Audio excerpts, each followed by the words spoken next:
Olá, seja bem-vindo a mais um podcast, um episódio que irá mudar a história da sua vida através de um papo do céu.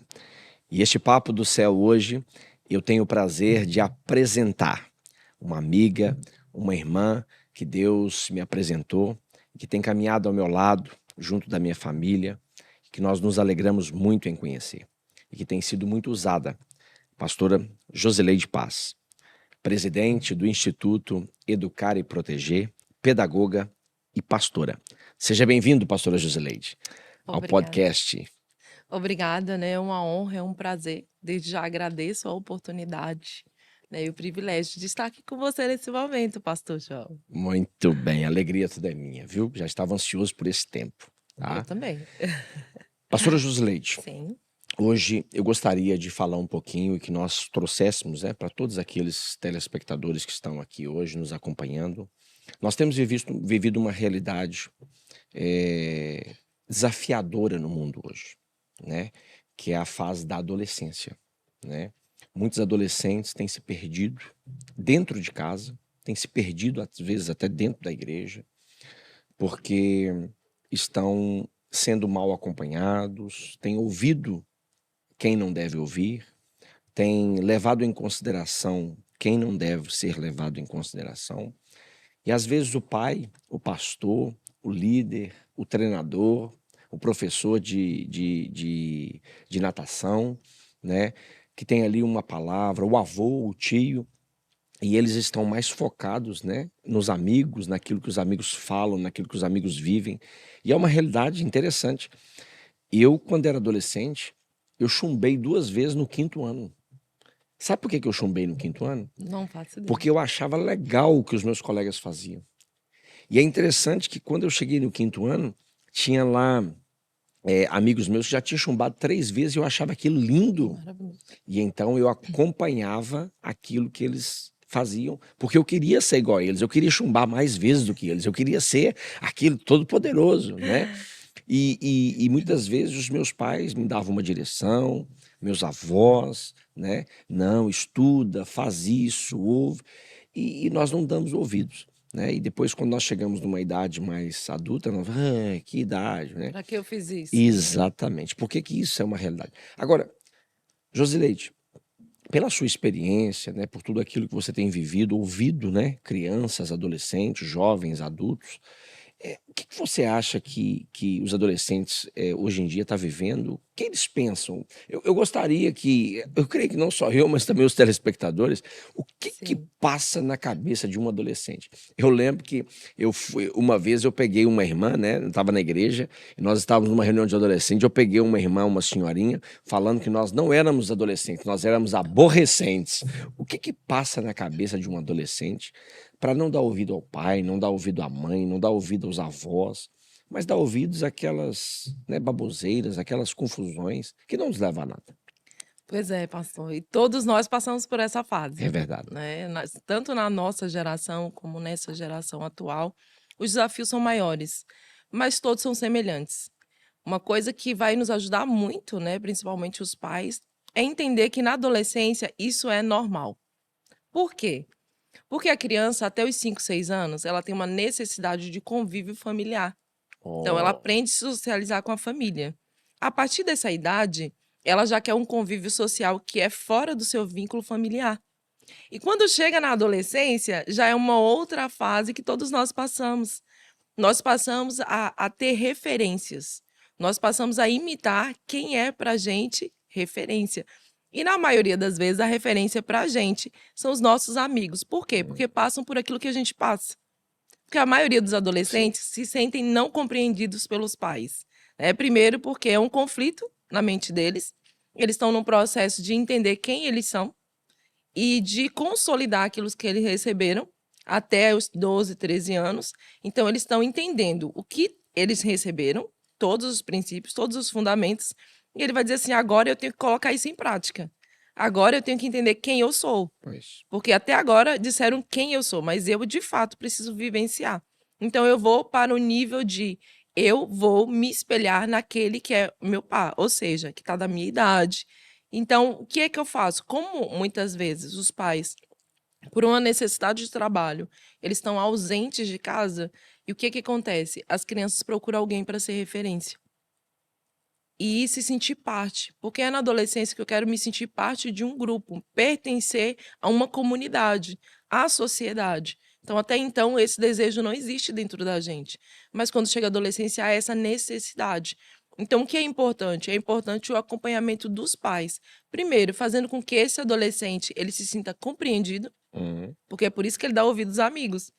Porque ele chega em casa e o pai só reclama, só briga. Mas quando ele chega com o amigo fala assim: "Olha, eu te entendo porque eu também passo por isso e a gente tá junto nesse processo". Então ele fala assim: "Nossa, meu amigo me entende mais que meus pais. Meus amigos sabem mais do que eu passo do que os meus pais". Então esse tem sido um dos desafios. Mas agora, Josileide, o que repare uma coisa, não é um trabalho fácil, né, porque Não, uma mentalidade de um pai, né, que já está em outra atmosfera, para uma mentalidade de um adolescente, é uma discrepância muito grande. muito desafiador.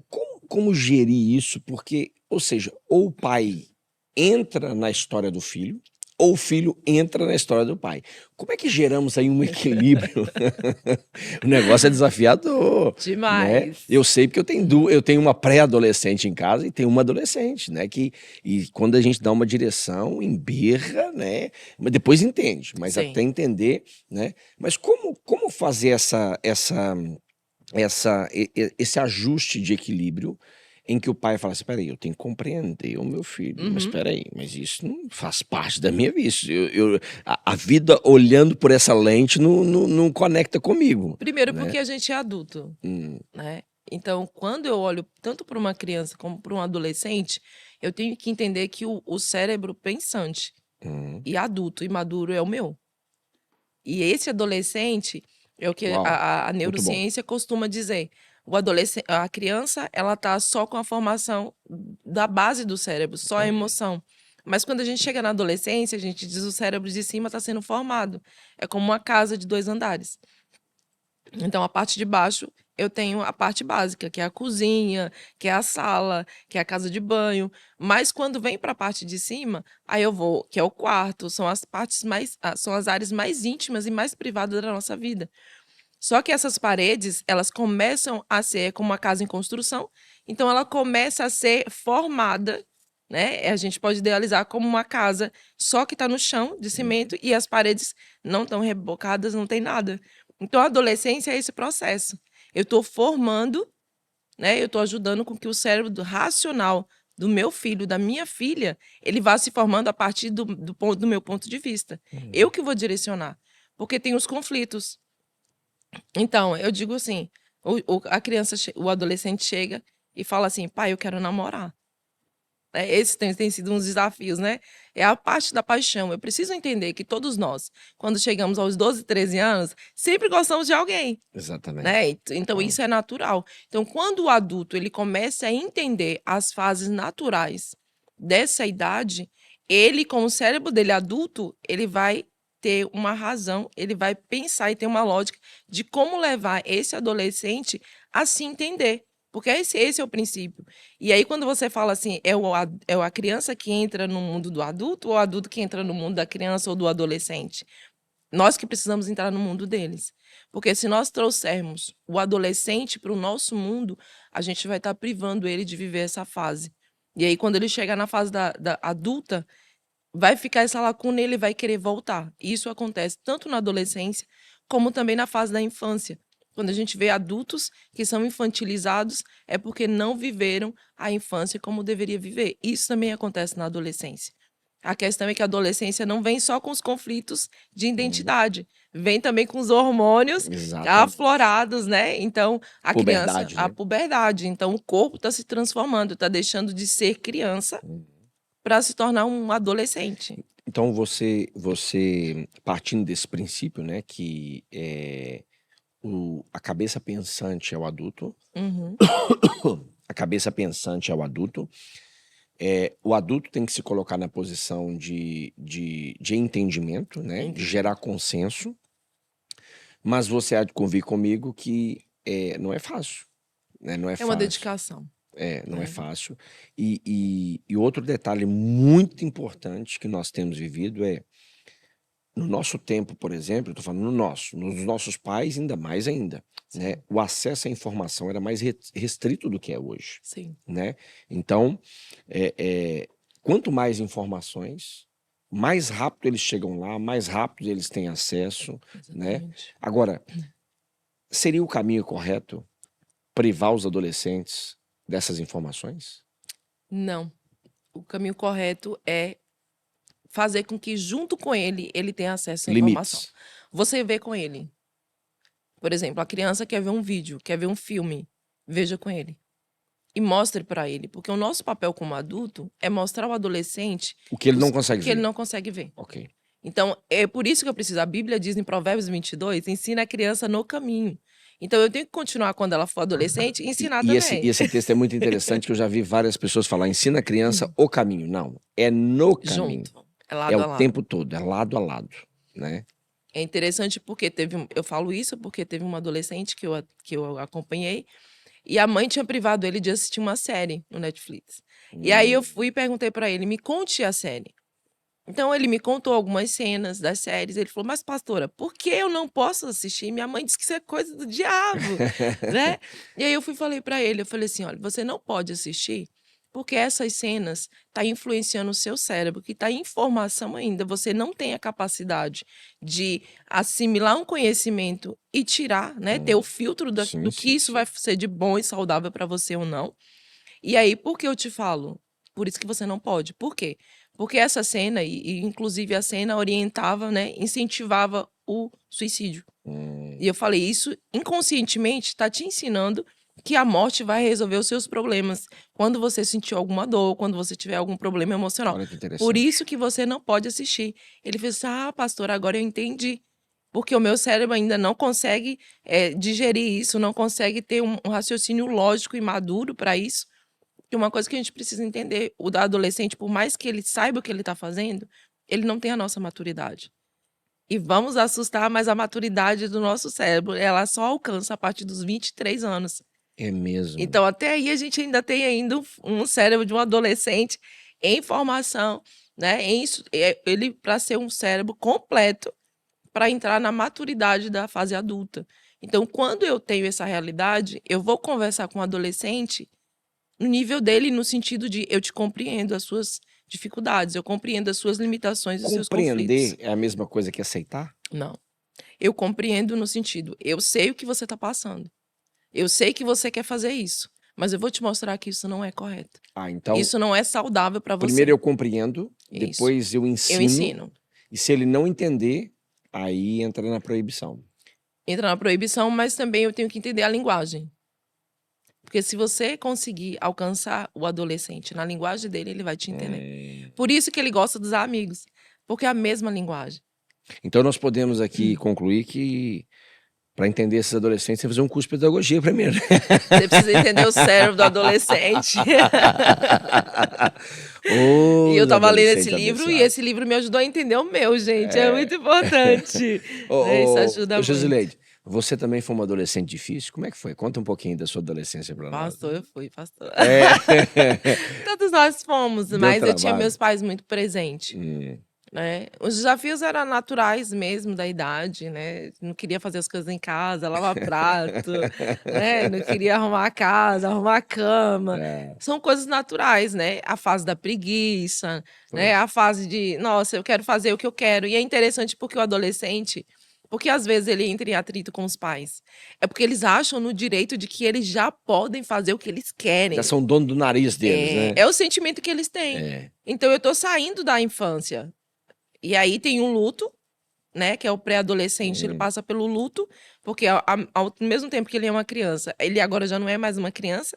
Então tem coisas que ele diz assim, ah, eu sou criança para isso. Ah, mas para isso eu não sou criança mais, não. Então essa é a confusão que já acontece no cérebro deles e que tem coisas que todos nós passamos. Então, se eu entendo o adolescente como uma fase, o que ele está vivendo, o importante é entender o que o meu adolescente está passando é natural da idade dele. Ok, eu vou ajudá-lo, eu vou caminhar com ele, eu vou orientar e ele vai entender. E eu preciso entender se isso não é natural ao ponto de eu precisar de ajuda. né? Eu Ok. precisar de uma orientação. Eu, eu, eu acredito que a maioria dos pais tem esse desafio, né? Eu, Sim. por exemplo, eu com 11 anos de idade, eu tinha uma responsabilidade de abrir uma padaria 6 horas da manhã. Uau. E quando eu vou corrigir as minhas filhas, quando eu olho para a situação, para a realidade delas hoje, eu coloco elas nessa bitola de que aos 11 anos de idade eu já fazia isso. E se eu fazia, ela tem que fazer também. O mínimo que ela tem que fazer. Como lidar com essa. Como tirar esse termo comparativo? Porque a minha história é a minha história, a história Sim, dela é a história dela. Né? Cada um de nós temos. Agora, como é que um pai lida com isso? Porque a maioria dos adolescentes e a maioria dos pais tem essa fala, sim. né? Não, eu com 11 anos eu já cuidava dos meus irmãos todos.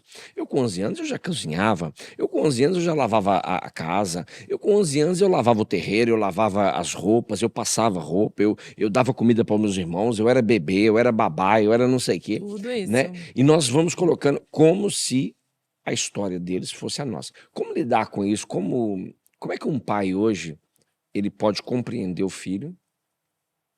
Parece que o filho não está fazendo nada, né? Numa realidade, Sim. como que ele vai compreender sem usar o exemplo dele como uma bitola? Primeiro, você tem que entender que você não é o seu filho. E seu filho não é você. Pronto.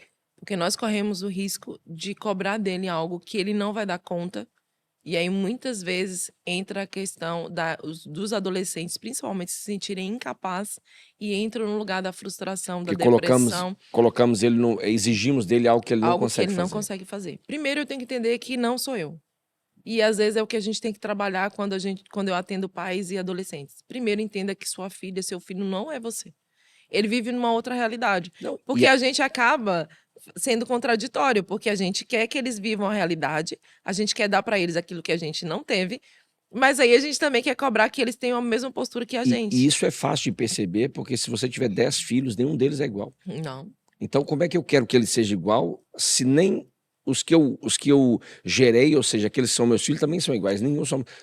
A minha irmã não é igual a mim, né? exatamente. Respeite. Respeite que seu Exatamente. filho é diferente. Ele não precisa fazer a profissão que você queria e não fez, que isso é uma das coisas mais desafiadoras, né? E a criança, quando você atribui ela a esse peso, ela acaba sendo um fardo para ela. Porque, nossa, como que eu vou. Hoje existe a lei do menor, não menor, né? Que não pode trabalhar. Hum, Então, com 12 anos, com 13 anos, eu cuidava da casa. Porque minha mãe teve muitos filhos. E minha pois. mãe e meu pai saíam para trabalhar. Se eu tiver uma filha hoje, eu vou cobrar isso dela? Não, porque eu não me senti bem nessa posição. Então, eu não posso cobrar do outro. E eu tenho que entender que os adolescentes de hoje são diferentes. E as estratégias nem sempre podem ser as mesmas que a gente vai usar. Não Com serve para o certeza. mesmo filho, imagine para gerações diferentes como a nossa, É. né? Mas o principal é os pais estarem no mundo dos filhos, no sentido de não se tornar um adolescente, Hum. mas conhecer o mundo deles para ter a mesma linguagem, porque isso ajuda muito. E uma questão que eu vejo que é desafiadora nesse tempo também, pastor, além das amizades, e por que os adolescentes eles buscam mais amizade fora? Porque não há confiança nos pais. E às vezes eles sentem isso dos pais. Os meus pais não confiam em mim. Eu não confio nos meus pais. Então eu confio em quem? Nos amigos. A ideia aqui é parecida com aquelas pessoas que apresentam Deus como um pai que pune tudo, Exatamente. um Deus que proíbe tudo, um Deus que traz um peso sobre a ideia é essa? Muitas vezes sim. Né? Isso compromete. Eu pergunto por quê? Porque a ligação, com o pai Exatamente. define a nossa confiança com Deus, né. Se eu não tenho uma Exatamente. referência de pai, eu não consigo enxergar Deus como pai. E a confiança, pastor, principalmente do pai com o filho, acontece na infância. Quando a criança ela vai fazer algo e o pai é assustado por o que ela vai fazer, dependendo da intervenção dele, ele gera essa na criança essa Uhum. insegurança. Eu não confio em mim mesmo. E aí, quando cresce, e uma coisa que me chama a atenção dos pais é quando a criança faz algo errado, aí fala assim: você não me obedece. Eu sempre falo, você não me ouve. Às vezes a linguagem a criança não entendeu. Então, eu não confio em você. Por quê? Eu te pedi isso e você não fez. Então, essa palavra, muitas vezes, a criança recebe. Então, eu não compreendo. Primeiro, eu preciso corrigir? Preciso dar limite? Preciso. Mas eu preciso também compreender o que levou o adolescente a ter essa atitude. E levar ele a refletir que a consequência daquela atitude é necessária, Então, é uma comunicação assertiva, né? assertiva. Ou seja, eu entender a linguagem, a forma como entende, né? Exatamente. E saber a Porque intenção, né? Você mesmo fala sempre nos cultos. é, O adolescente, ele teve uma intenção por trás disso. Então, qual a intenção que ele teve? Por exemplo, tem adolescentes que chegam pra mim e falam assim: pastora, eu tô namorando. Eu falei: sério? Você tem quantos anos? Aí eles falam assim: você sabia por que a gente tem que namorar? A gente namora pra casar. E aí, você tá pronto pra casar? Não. E aí, o então, que é que você fala? Ó, casar, a gente tem que pagar as contas, tem que trabalhar, depois vem os filhos, aí vem os conflitos do casamento. E aí, você tá pronto? Não, pastora. Eu falei, então não tá pronto pra namorar. Então, exatamente. o adolescente, ele funciona Não mais sabe nem o assim. que que tá fazendo, Não né? sabe. Não tem noção. E quem tem que ensinar somos nós. E requer de nosso tempo, né? E entrar na linguagem deles é isso. É muitas vezes pega um assunto sério e levar eles a pensar. Hum, Você tá pronto pra viver isso? Né? Quero sair de casa. Ok, você quer sair de casa, mas você está pronto para viver os desafios de você morar sozinho? Então, quando a gente leva o adolescente, a gente está fazendo também com que o cérebro deles hum. sejam desenvolvidos de forma mais consistente, de forma mais sólida em princípios e valores, quando nós levamos eles a refletir sobre o que eles fizeram. Antes de punir, fala assim: você entendeu o que você fez? Você sabe o que isso causou em você, a consequência disso, então você está fazendo ele pensar. Eu Exatamente. estou ensinando. Porque um desafio que os pais têm enfrentado com o mundo é que, de uma forma errada, mas o mundo está ensinando. O mundo tem investido em ensinar os adolescentes. O mundo tem investido em acolher os adolescentes, em fazer eles se sentirem aceitos, eles se sentirem compreendidos. Porque a maioria das crianças que são vulneráveis é quando lá fora, por exemplo, um abusador chega e diz assim: eu te entendo. Eu sei o que você está É a passando. palavra-chave para ganhar A essa pessoa. palavra-chave. Então, com o adolescente, você fala assim: eu te entendo. Eu sei que você não sabia o que você estava fazendo, mas agora eu preciso, como o seu pai, como a sua mãe, te ensinar o correto. Aquilo que você deveria fazer ou aquilo que você vai fazer a partir de agora. Isso faz toda a diferença. Por quê? Porque isso você está construindo um vínculo de confiança e de amizade.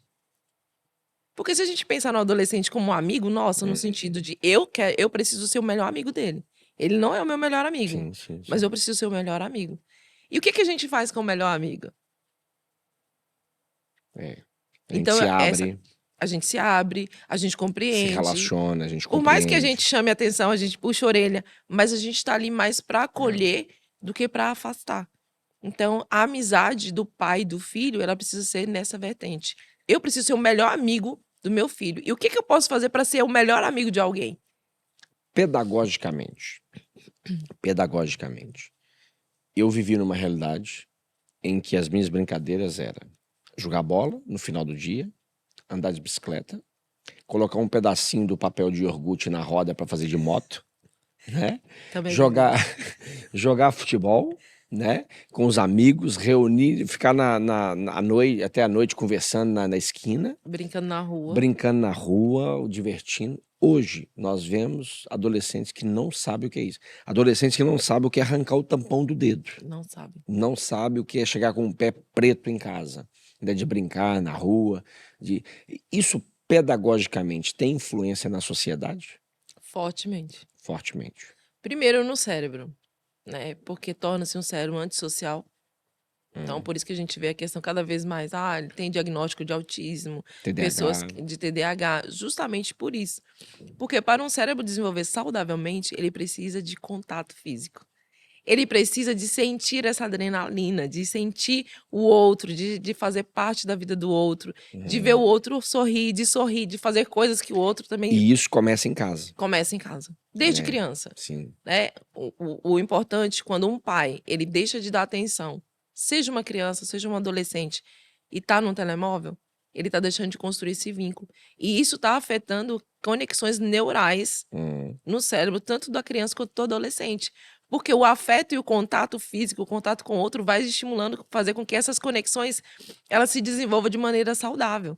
Então, o contato hoje com a tecnologia e as redes sociais tem feito com que as pessoas se distanciem cada vez mais. E isso compromete tanto o sistema nervoso, porque as emoções que nós sentimos de estar junto, a saudade, a alegria da comunhão, isso vai se perdendo, porque eu perco a necessidade de me socializar.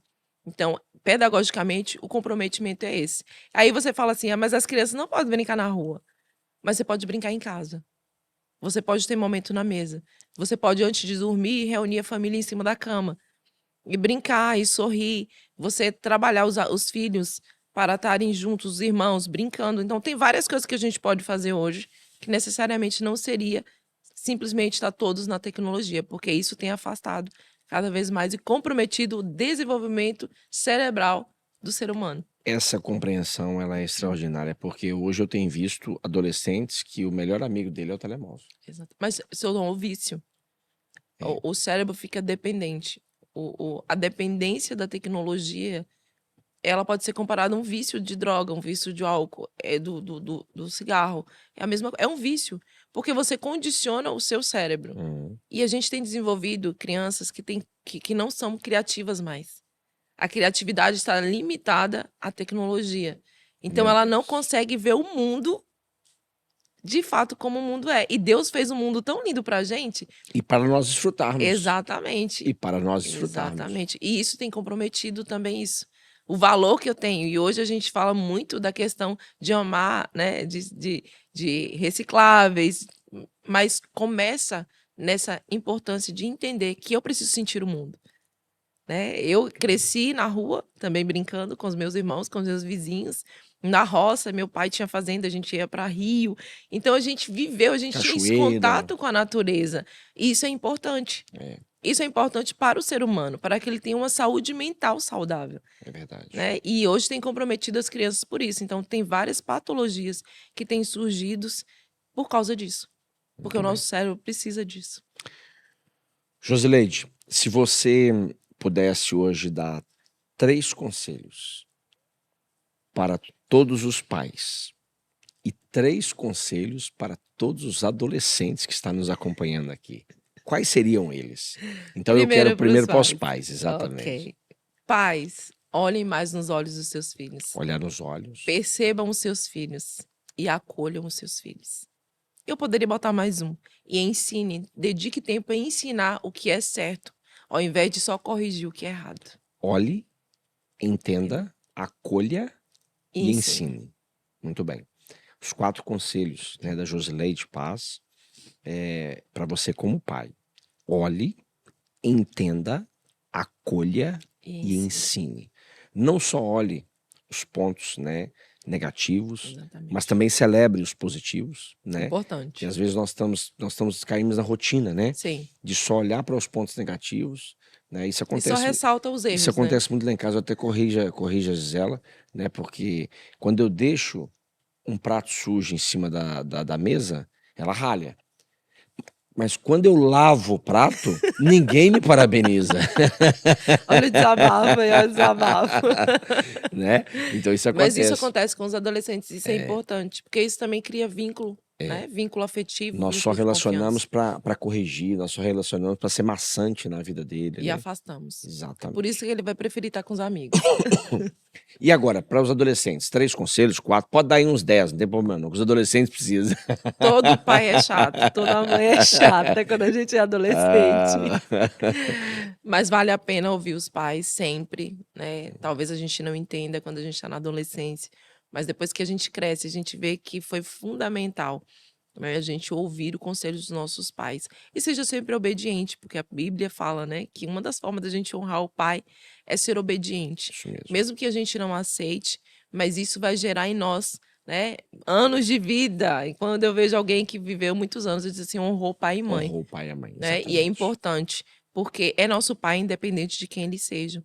Então é importante obedecer e honrar, entender que todo pai vai ser falho e cada dia mais amar os pais, independente de quem eles são. Exatamente. E aproveitar o tempo. Porque quando a gente cresce, a gente tá na adolescência, a gente quer estar longe dos nossos pais. Mas É, quando a gente cresce, a gente não tem mais eles perto. Então, eu exatamente. tento sempre falar com os adolescentes, independente se seus pais corrigem, independente do que eles façam, entendam que é um tempo precioso que vocês estão com ele. E vai chegar um tempo que vocês não vão tê-los mais. Então, aproveitem bastante, né? E os pais também aproveitem bastante para ter esse momento, tanto dos filhos com os pais, do que os pais com os filhos, porque é fundamental. É. E uma das coisas que eu queria contar aqui, 2 momentos que eu vivi na minha adolescência, que tem a ver com olhar para a correção como um ato de amor. Olhar para a correção como um ato de amor. Eu recordo-me que quando eu era muito jovem, minha mãe me corrigiu por um evento que eu tive, e eu falei assim: olha, eu não quero saber mais de viver aqui dentro de casa. Você só olha para os meus erros, você só olha para as minhas dificuldades. Eu vou para o mundo do trabalho, não quero saber. E aí, naquele dia, eu peguei o ônibus e fui para a cidade. E quando cheguei lá, entrei num sacolão, uma sacola cheia, né? Numa loja que vende frutas e verduras. Pedi: olha, tá precisando de funcionário aí? E ela falou: tá. Tá. Depois eu entendi, né, que aquilo era um barquinho que estava me levando para Tarsis e não para Nínive, né? Eu cheguei e falei: tem vaga aí? Tem. E aí eu entrei naquele sacolão, porque eu estava com muita raiva da minha mãe, eu estava muito zangado com a minha mãe, e eu recordo-me que foi o pior dia da minha vida, né? Eu encontrei lá pessoas más, eu encontrei lá pessoas que a correção da minha mãe era um ato de amor, mas o elogio daquelas pessoas, a forma como aquelas pessoas me tratavam, me fazia sentir a pior pessoa do mundo. E um segundo evento foi quando, e tem a ver com as amizades, né? Eu tinha um amigo que era o Rodrigo, é o Rodrigo, ele ainda é vivo, e teve um dia também que aconteceu da mãe dele brigar com ele, da minha mãe brigar comigo, E e nós juntou. os dois encontramos no futebol da noite e desabafamos um com o outro. E eu virei para ele, quando você me disse, eu lembrei dessa palavra, eu virei para ele: eu te compreendo. E ele me falou assim: eu também te compreendo. Pronto. A minha mãe é isso, a minha mãe é aquilo. Aí começamos os dois a falar mal da mãe. E aí falou: sabe o que quer saber de uma coisa? Nós vamos mudar isso e não sei o quê. Pegamos um ônibus de novo, fomos até umas bombas que tem na Pampulha. Eu nunca mais me esqueço disso. As bombas da Ipiranga, que tem na Antônio Carlos, no início ali da Pampulha. Compramos um maço de tabaco na altura, 10 tabacos para cada um, fumamos aqui. Nós nunca tínhamos fumado. Meu Deus. Nós nunca tínhamos fumado. Fumamos. Aquilo deu tonteira, porque a gente fumou um atrás do outro, aquilo deu tonteira. Tô doidão. Nós vomitamos, passamos mal. No Gente, final da noite começou a ficar frio, começou a ficar frio, começou a ficar frio, e a gente voltou para casa. Não, vamos voltar para casa, que lá é melhor é melhor melhor, aturar a chatice bem tamanha. melhor. Ou Mas seja, mas foi a ressaltando partir de um eu te compreendo que muda tudo. que mudou tudo. O importante da correção, pastor, quando a gente fala em amor, é, eu preciso entender se eu demonstro pro meu filho que eu amo, porque às vezes ele não se sente amado pelo pai. É. Então, a correção, quando nós nos sentimos amados, é igual a gente faz com Deus. Porque Deus nos corrige. Hum, E aí, muitas vezes, a gente acha que a correção é só um castigo. E às vezes a consequência do que o adolescente vive já é um castigo suficiente para ele. isso é sério. No caso que você viveu, a sua consequência das duas situações foi mais séria do que a que seu pai É fez, verdade. que sua mãe fez. Sim, sim, sim, sim. E muitas vezes, para eu receber uma correção, se eu me sinto amado, eu vou receber aquela correção como um aprendizado, como um ensino, como uma instrução. Mas se eu não me sinto amado, isso vai gerar raiva, vai gerar rebeldia e vai gerar distanciamento. Exatamente. Foi o que Então eu aconteceu preciso. comigo. Exatamente. Então, se eu tenho fundamentado uma relação de amor, amor genuíno em atos, em palavras, em atitudes, em toques, com o meu filho, quando eu for corrigir, por mais que no momento ele se sinta, né, decepcionado, com raiva, aquilo vai passar e ele vai entender. Porque muitas vezes tem pais que rejeitam os filhos quando eles erram. Pois. Ah, a correção é essa. Então, mas que amor. E às vezes eu tenho que ter cuidado com essa correção como um amor, quando eu digo assim, eu faço isso com você porque eu te amo, porque eu posso estar formando no adolescente que a linguagem de amor é essa. Então eu maltrato, por exemplo, uma criança que apanha muito, ela, principalmente o menino, ela tende a crescer e ele pode fazer isso com a esposa dele. Por quê? Porque ele cresceu apanhando, sofrendo, e a linguagem era: eu faço isso porque eu te amo. Olha Então eu só. posso bater em quem eu amo? Eu maltrato? Então a minha linguagem para demonstrar um amor por outro pode chegar a esse nível. Meu Deus. Então eu maltrato quem eu amo. Eu É muito bato em quem sério eu isso, amo. é Eu muito gero sério. dor em quem eu amo. É muito E sério. nem sempre a correção ela precisa gerar esse nível de dor no outro. Então eu tenho que ter cuidado qual informação e qual instrução eu estou passando, porque ele vai reproduzir. Ele vai entender aquilo inconscientemente e ele vai reproduzir. Não é só a criança que reproduz o exemplo. O adolescente também reproduz, uma vez que o cérebro dele ainda está em formação. Então eu tenho que ter esse cuidado. Josi, se você pudesse dar um conselho para um adolescente que se encontra hoje revoltado, só os amigos dele que entendem, os pais dele não estão entendendo ele, qual conselho você daria para ele? Eu vou dar um conselho que é muito desafiador e que o pai precisa estar preparado. É que ele chegue em casa e fale tudo que ele sente pelo pai e pela mãe. Porque muitas vezes a gente quer falar tudo para os filhos, Mas não mas a quer que os gente não filhos quer falem. ouvir. É. E é importante que os pais parem para ouvir os E filhos. aí a falta porque... do diálogo, né? Vira um monólogo, né? Exatamente. Porque tem que estar preparado para o filho falar para você assim: você não é um bom pai para mim. Eu tô com raiva de você. Então ele tem que estar preparado, porque isso o adolescente está pondo para fora. Porque uma coisa que é importante, eu preciso ter a casa como um ambiente que eu possa falar. Eu preciso ter um Ambiente seguro, relacionamento com meu ambiente de pai e minha mãe liberdade. que eu possa dizer tudo, até Sim, mesmo se sim, esse sim. tudo que eu tenho que falar vai magoar eles, porque eles também me magoam com as palavras.